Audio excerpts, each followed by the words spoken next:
How y'all doing out there? I hope you can hear me. I'm gonna try and keep my voice down. My neighbors outside, but it is time to share my testimony. Um, Last time I started YouTube, I never gave my testimony. I gave bits and pieces of it, but there's a bunch of things that I wasn't satisfied with my last channel when I was in jail, because I had all this time to go over everything that I did and said when I was in jail. So I got the Holy Spirit in me, right? It's the Spirit of truth. He's the Spirit of correction. So he showed me when I was in jail where I went wrong. And some of you guys said you liked my videos, but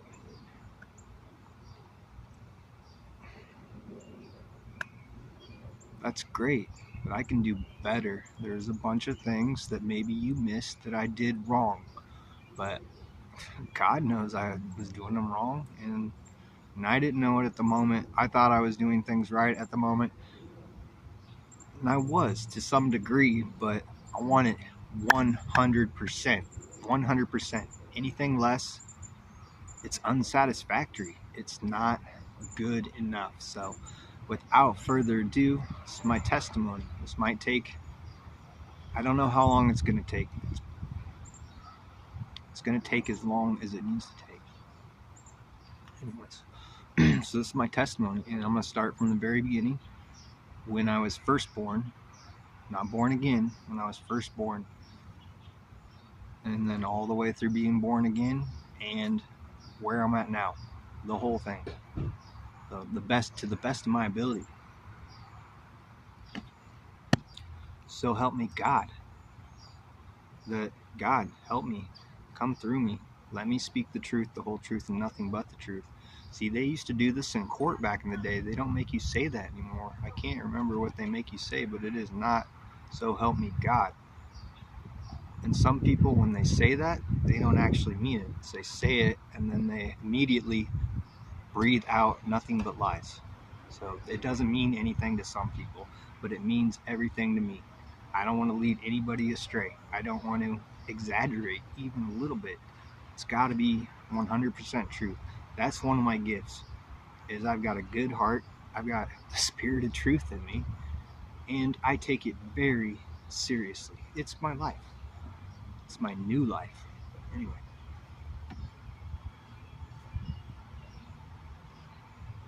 All right.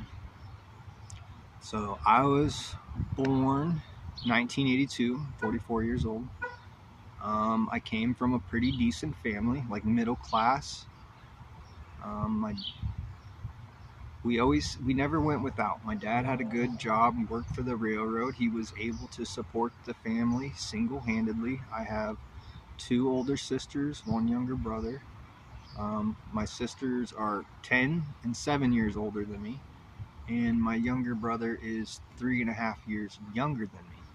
So I was kind of the middle child.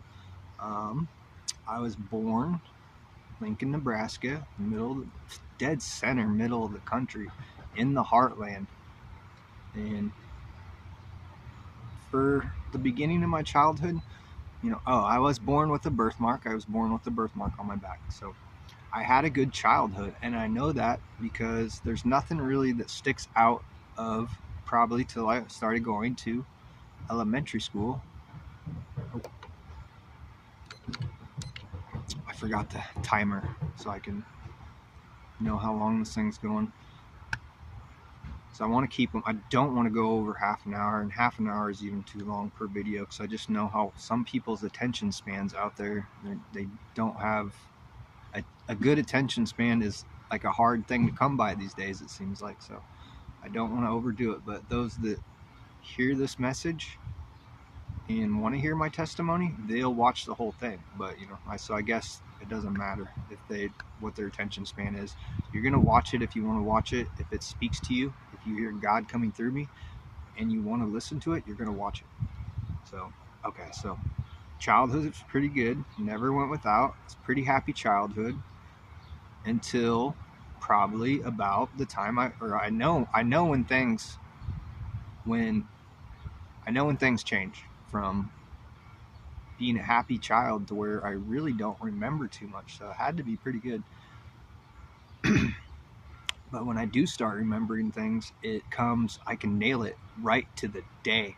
It was the first day that I started going into the system, into the world. When you're at home under the cover of your own roof and surrounded by nothing but your family, you don't know what's out there. You don't know what the world's like. You don't, till you get out in it. And when do people start getting out in the world? Well, I went to probably preschool before middle school. Oh yeah, and my Jesus was in my family. I mean, we prayed for dinner, before dinner, and they did not go to church a lot. We did not go to church a lot. I only remember going to church a handful of times, and the times that I do remember going to church, I was not interested in what they had to say. I was interested in other children, toys, and playing. So church was like, it was annoying. It was boring to me as a child. So we did not go to church enough as a family. One of those types of things where might have gone on Easter every year, and then maybe a couple other times, but not a lot of remembering going to church. So I've known Jesus since a very young age, but I didn't know who he was entirely. But I always thought he was real. I never denied him. I didn't know him. And when I started to get to know him, I really didn't want to listen to him. I was rebellious till 40. So it took me to 40 to be born again. So, everything was good until I started going to middle school. And then I had a birthmark on my back. I was made fun of. I was bullied. I was picked on.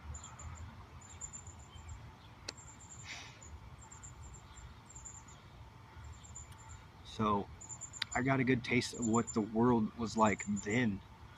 And it was mean. And I didn't like it.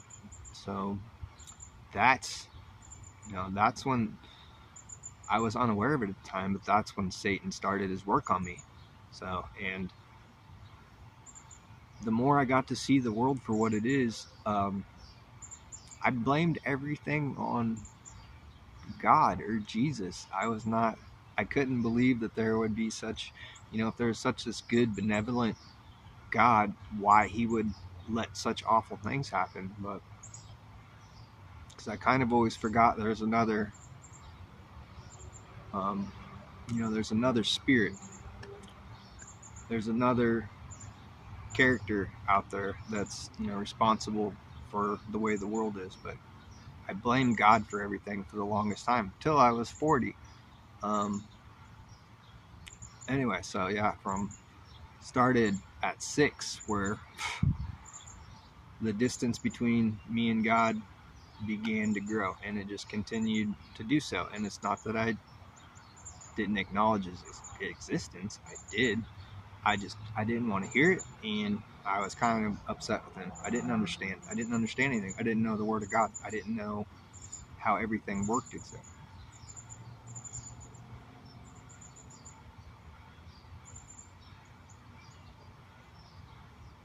So elementary school, I always tried to, so I started off getting bullied. Eventually I got sick of getting picked on and beat up and, people talking about me. So what did I do? If you can't beat them, join them. I became kind of a bully too, because I always wanted to hang out with the cool kids in the class.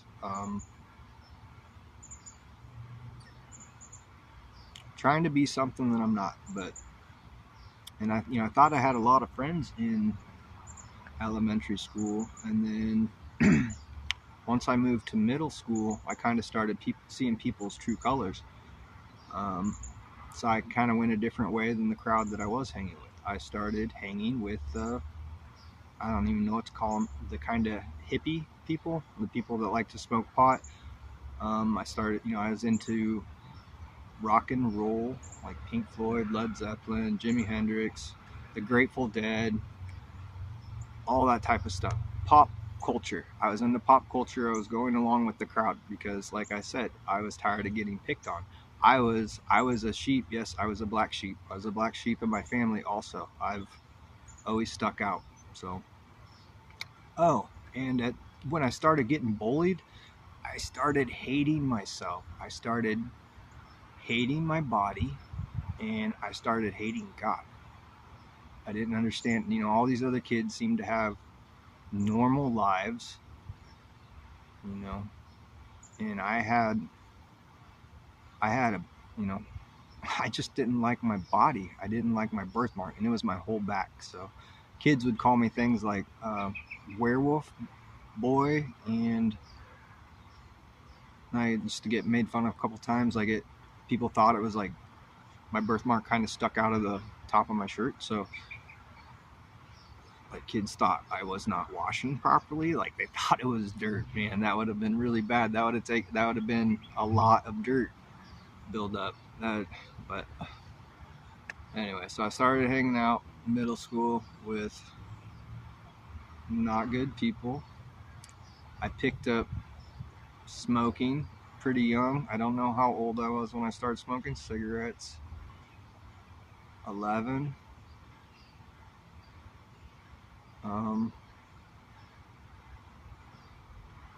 Drugs. Started doing drugs. Started off with cigarettes. That led to marijuana. Marijuana led to I went and had surgery when I was after middle school was done. I went and had this surgery on my back. I hated my birthmark. I wanted it gone. So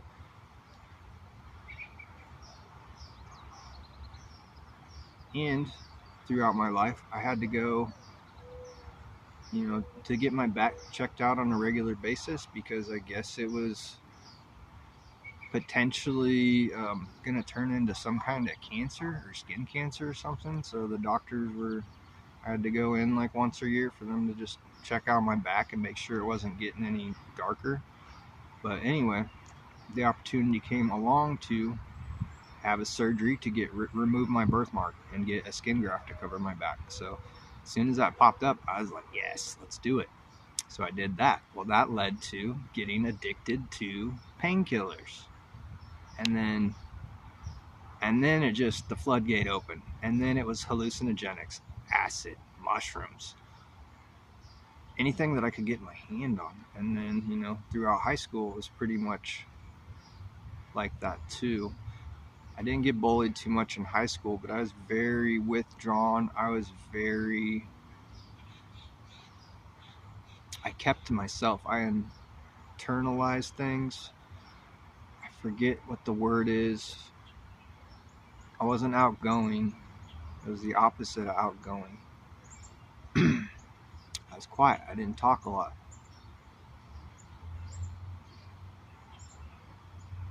And I was always, I never wanted to deal with anything properly. So that's what the drugs and alcohol are for. When you don't want to deal with your problems properly, you turn to drugs and alcohol. And that's when you do that, you're in a constant state of running away from reality, the truth of the things. You're not facing your problems, you're running away from them. And you can only run for so long. So I was a pretty good student in school. I would say I was a mid student, maybe like C plus average. I was an underachiever. I was pessimistic. I like to put things off to the very end. I put as little effort into school as possible. Oh, and I hated being at school. I didn't want to be there any longer than I had to, so I never joined any after school activities or clubs or anything. I didn't want to deal with those people if I didn't have to. I just kind of hung out with my selective friend group that I felt comfortable in. But I missed out because I felt the way I did about myself. I missed out on a lot of opportunities that other people have when they're not weighed down with depression and having problems with their self-image and hating their bodies. So I did go to college for a little bit after high school. I graduated in 2000, but that I only went for 2 semesters and then I dropped out because I couldn't figure out what I wanted to do. And I was doing drugs and alcohol all the time, so it's kind of hard to focus on school when you're living like that. So I dropped out of school, started working full time, just dead end jobs here and there. And I was a good worker. I was just an underachiever. I never applied myself, so I always was underappreciated, underpaid, and I was always behind. I was always behind in everything. I was always poor. And I mean, I guess I had enough money to pay the bills and stuff and buy my drugs, but I didn't really have enough money to. I was always living paycheck to paycheck. And over time, the it was just more drugs, more alcohol. Your tolerance builds up, and then you convince yourself that there's nothing wrong with the lifestyle you're living. You justify what you're doing. And so this whole time, I know Jesus is real, I know God's real, but then I hate him so much, I refuse to listen to you. I was like, there's got to be another way to, there's got to be another meaning to life. There's got to be something else. I don't doubt that you're a significant person or soul or spirit. I'm just like, I was just in rebellion. I was looking for any excuse to find another answer than Jesus. So I checked out all the other religions: Hindu, Buddhism, Tao, like Zen, New Age stuff, anything and everything but Jesus. And well, whatever, and I never stuck to any of those things. I was kind of one of those people. I wanted to make my own God. I wasn't happy with, I didn't really like any of those philosophies or ideologies or religions or whatever they are. So I picked and choose what I liked out of each one of them, and I came up with my own version, of God, and I rolled with that. I created my own God, what I thought God should be, not what he actually is. And that was like that till 40. And so I made it, pretty far. Oh, and I lost my virginity at 20. That was the first time. And my virginity was stolen. I was literally raped. Close to it. I mean, I didn't want to do it. I was pressured into doing it, and then I did it. And then, so my first girlfriend was very bipolar. And I did love her, but we eventually, her bipolar, at first I was able to handle her and just deal with it for 2 years, but then it was constant craziness. She was constantly cutting herself, having mental breakdowns, having to go to psych wards, having to go to hospitals. And I was able to deal with it until I wasn't. And then once I wasn't, I think I got mad at her one day because I was trying to sleep and she was blaring my sound system, the subwoofers, and like woke me up. And like I asked her to turn it down, she didn't turn it down, so I ended up going out into the living room and I picked up my stereo system. It was a good sized stereo system, and I picked it up and I slammed it on the ground. And then we had a fight, and then after that things were really bad.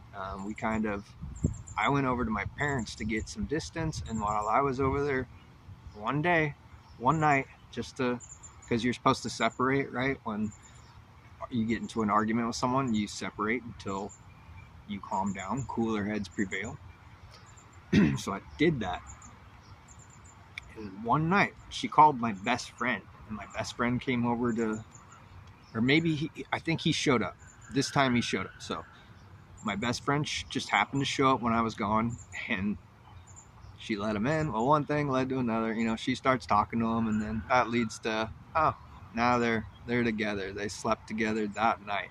So she broke up with me, or she left me. she cheated on me very easily. It was very easy for her. My best friend convinced her that I was not good. They are both miserable people. They were misery loves company. They're perfect for each other. Well, that relationship didn't last long, and imagine that. So we got back together, and that went on for. We got an apartment together. We got a cat together, and that went on for maybe another year. And then same thing happened. We had another fight one night. Ended up going over to my parents to sleep for the night, and I came back, and she had gone over to my new best friend, not the same guy, but my new best friend at the time. He lived right next door to me. She went over to his house, knocked on his door. Same thing happened. I guess it starts off, that she goes over, to talk to him because she knew him too, and they end up consoling each other. They end up sleeping together. And both these times when she did this with my best friend went from being my best friend to turning on me and in one day. And just they both were so quick to show me how bad of a person I was and how everything was my fault. Well, anyway, I broke up with her again after that, and that was it with that one.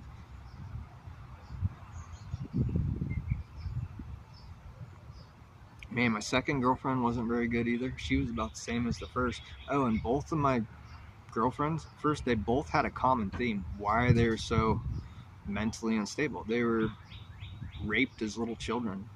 So that's traumatic, super traumatic, that it'll break a person's, that would break, I can't even imagine. So my heart goes out to them. But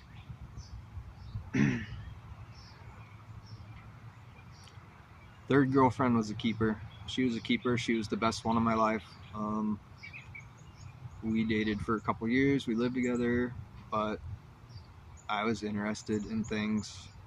She did love me. She loved me. I didn't necessarily love her. At that point, I was kind of getting corrupted by the world. She was not so corrupted by the world. That's the thing with the common theme with all my girlfriends except one, is they were pretty much all godless and they were corrupted by the world. So, but anyway, this third girlfriend of mine, she was the best one. I ended up leaving her because I wanted to pursue my drugs and video games and other women. And I broke up with her because of that. And I regretted it for the longest time. I always felt like she was the one that got away. And then after that, I dated a girl for like another 2 years, and it was awful. Oh my goodness, it was so bad. Her brother was cheap. I don't know how to say this. He was a director, and all he directed was horror movies. And his sister, so I was dating, well, she played in a lot of her horror movies. But anyway, this girl would only want to watch horror movies, nothing else. So I watched. It was so sickening. I hated horror movies so much. So after 2 years, when she was like, I think I want to break up, I was like, I think I want to do the same. And after that, I never really had a girlfriend again. I slept around with a few people, or I became a whore pretty much, but not a bad one. I can count on 2 hands how many women I've been in with my life, but that's no excuse. But also, I was, throughout my life, I was addicted to porn. But let's just say I was lust had a hold of me big time. Even up till recently, lust is a big one. Its claws go deep. Some sins are harder to break than others. I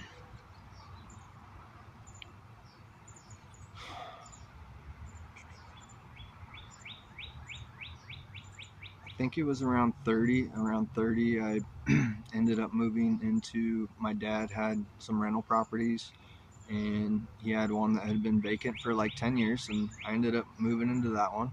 And things were pretty, I always thought things were pretty great because I could I never had to deal with anything. So I was always partying. I was always doing what I wanted. So I was able to live that way up until 40, but eventually you keep running away from things. Things are going to catch up with you, and they did. They came, caught up with me hard. My drug use caught up with me hard. My alcoholism caught up with me hard. I couldn't find satisfaction anywhere. I almost died from alcoholism a couple times because I was so dependent on it. And I was, at my worst point, I was probably drinking like a 175. 175s are the big bottles of alcohol, and some people call them handles. But I was drinking like a 175 a day of vodka. I was only, I weigh like a buck 35. So I have heard of people drinking more than that. I've actually heard of a guy like, his worst, he was like drinking 2 of those a day, which is absolutely crazy to me. But he was like twice the size of me. But yeah, I almost, I did it. I was able to do it. What would you call me? A functioning alcoholic. I was a functioning alcoholic. Oh, and like I was able to keep up appearances pretty well. Like on paper to the world, I looked good. I had excellent credit. I had it highest. I had close to an 800 credit score. I had the highest credit score you could have got without, like owning a house or owning a business. Everything seemed good on paper. I always had a job, always had a place to live. I always paid, my bills were paid on time. I never went without. I got to buy whatever I wanted anytime I wanted. Like that's the thing though, is like I was always chasing something. I was always hungry. I was never satisfied. But I kept thinking, the next thing, oh, this is gonna make me happy. This is gonna make me happy. But it never turned out that way. And man, so like I said, living this way, you can only live this way so long before you hit that wall. And I hit it hard and ended up losing my job, ended up hurting my body, ended up pushing everybody away there at the end, like around probably about 38. I would say this started around 2020. Once COVID hit. Oh, and I've always loved cats. I had a cat named Monty for 15 years, and so like he was my best friend. So I was going through, these different stages in my life. I was going through, you know, I think he lasted through 3 different girlfriends, like 3 different jobs, and 3 different places of living. So all these things were changing in my life over the course of 15 years, but he was the one constant thing that was there. And I guess I took it for granted because when he died, that was the beginning of me really losing it, really spiraling out of control. That and COVID. So COVID hit. Oh, and I thought I was a strong person. I thought, I was always into conspiracy theories and watching the world. Like I thought I was going to be prepared when something like that hit, but when it hit, I was overcome with fear. I almost did. I worked at FedEx at the time, and it's like I didn't even. I was so scared. I was like, I don't want to go to work and touch packages. I'm scared of getting COVID. But that's because I didn't have God. So I was in a state of fear, and that's the thing about fear is people don't understand when you're coming from a state of fear, when you don't have a firm foundation to rely on and trust in, and to fall back on, to stand on. You, if you're in a state of fear, you will fall for anything. That's why God tells you not to have fear, because a person in a state of fear is easy to control. They fall for anything. Remember, if you don't stand for something, and I mean, that's the only thing to stand for. If you're not standing for God, you're going to fall for everything else. So COVID, my cat died. And then I hurt my back. I lost my job. I had some money saved up. I ended up, getting my back fixed, but I got my back fixed. I think I had like seven to $10,000 in my bank account. But I was really unhappy. Oh, and ever since I forgot to leave this out. Suicide was a major